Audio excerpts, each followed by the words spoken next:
Hey guys, today's video is about the normal labor. In order to understand the mechanism of normal labor, first we need to discuss the passenger, the passage, and the power. The passenger, which is the fetus, placenta, and the amniotic fluid. This is the first P. The second P is the passage, which is the female pelvis, the birth canal. The third P is the power, which is the uterine contraction. The passenger, which is the fetus. We look at the fetus lie, the fetus attitude and presentation and diameters. The lie is the relation of the longitudinal axis of the mother with the longitudinal axis of the fetus. The attitude is the relation of the fetal body parts to each other. The presentation is the lowermost part that goes for engagement, and the diameters. First, the fetal lie. It is the relation between the mother longitudinal axis with the fetal longitudinal axis. We have the longitudinal lie and the oblique lie, and also we have the transverse lie. There is longitudinal lie with cephalic presentation and a longitudinal lie with breech presentation. In the longitudinal lie with cephalic presentation, the head of the fetus goes through the engagement first. In the breech presentation, the buttocks of the fetus go through the engagement first. This is the oblique lie, and this is the transverse lie. The passenger's attitude. It is a relation of the fetal body part to each other.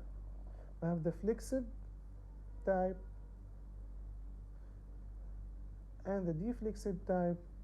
This is the partially extended type and the extended type. The fetal presentation.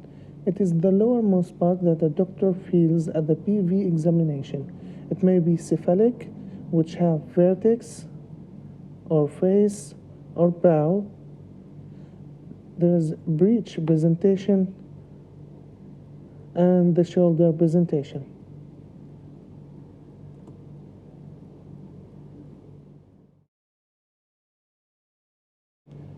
Vertex presentation. It is one type of the cephalic presentation. In this type, the dominant bone is the occiput bone, and the attitude of the fetus will be flexed. In this type of representation, the diameter that will be engaged is subocciput to pragmatic diameter, and it is 9.5 centimeters. We will determine the position of the baby by the posterior fontanelle. The anterior fontanelle shown here is the big one, and it closes at 1.5 years of the baby's life. The small one is the posterior fontanelle. It is shown here anteriorly, and it is the small one. It closes at birth.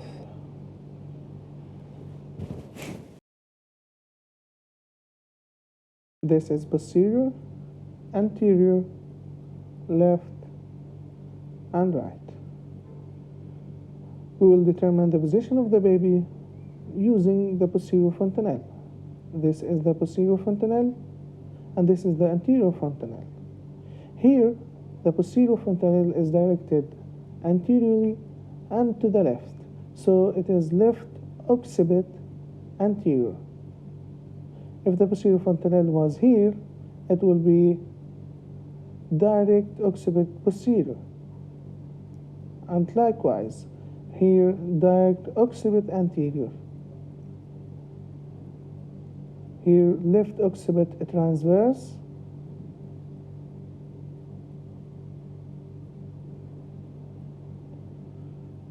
and here left occiput anterior, posterior occiput.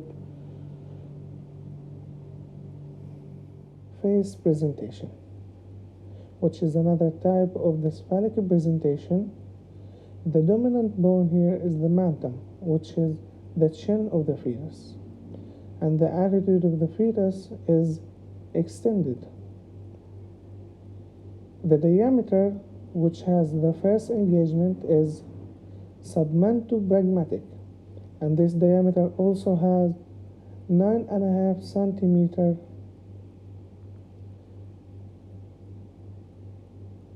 I'm going to put the direction on the drawing so we can determine the position of the fetus.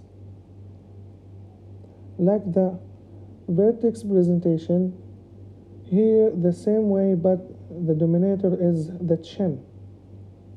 Here the chin is posterior and to the left, left manto posterior.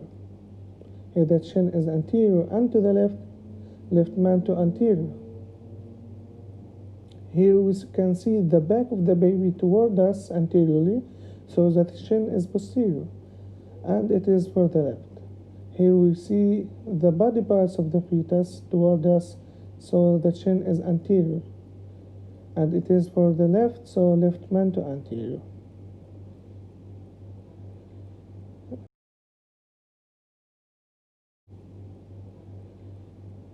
Broad presentation is another type of the cephalic presentation. The attitude of the fetus is partially extended. This type, the diameter is vertical, 14.5 centimeters. So it is an obstetric emergency, and it happens 1 in every 2,000 babies. Passenger presentation. We talked about the cephalic presentation with the vertex, face, and brow presentation.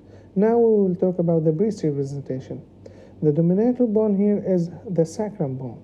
As we can see here, the back of the fetus is toward us, so the sacrum is anterior. Here is left, and the sacrum is anterior, so left sacrum anterior. The sacrum here is anterior, and to the right, right sacrum anterior. Here we see the sacrum is posterior because the body parts is toward us, so left sacrum posterior, and here right sacrum posterior. Again, the back of the fetus is toward us, so the sacrum is anterior, and here the body parts is the limbs is toward us, so the sacrum is posterior. Here are the types of the breech presentation. A frank breech, when the hip and the knee is extended, it happens 60% of the breech presentation. The complete breech, when the hip and the knee is flexed, 15%, and footling breech, the incomplete breech, we see a foot is dropping down. It is 25% of the breech presentation, and more commonly in premature.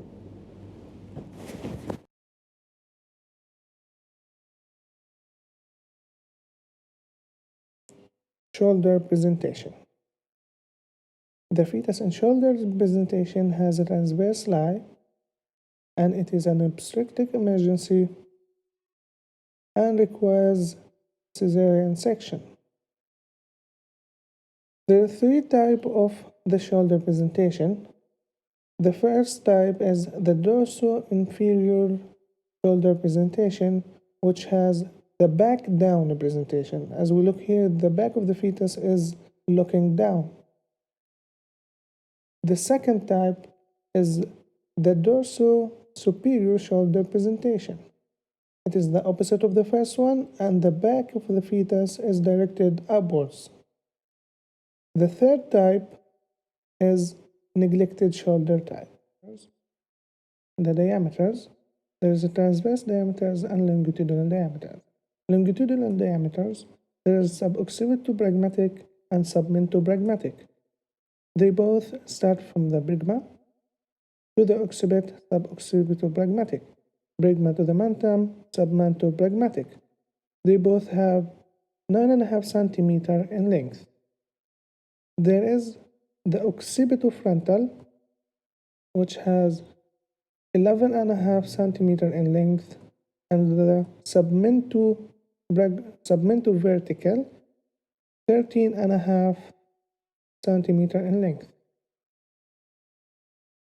Transverse diameters: biparietal diameter, bitemporal, and bimastoid.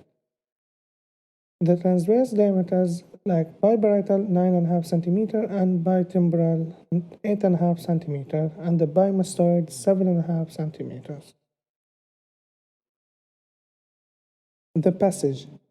It is the female birth canal, the female pelvis. This is the pelvic brim, and this is the true pelvis, and this is the false pelvis. This is the sacrum bone, and this is the symphysis pubis. This is the inlet of the true pelvis, and this is the outlet. Here is the midplane. This is the cavity or the true pelvis. Diameters of the female pelvis. We have the anteroposterior diameter. This is the anteroposterior diameter from the sacrum to the symphysis pubis. Second, we have the transverse diameter between two ischial spine. And third, we have the oblique diameters. We have right oblique diameter and left oblique diameter. The anteroposterior diameters. We have the anatomical diameter, which is 11 centimeters. We have the obstetric conjugate diameter, which is 10.5 centimeter. We have the outlet diameter, which is 13 centimeters.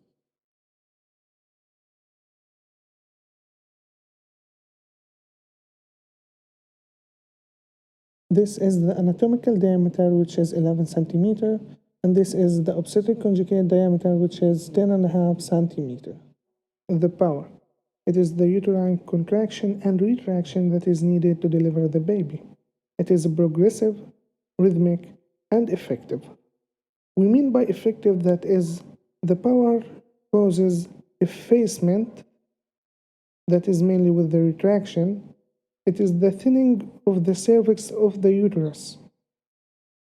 And also effectiveness achieved by the fetus is delivered and the placenta drops and the uterus retains to normal and the bleeding stops.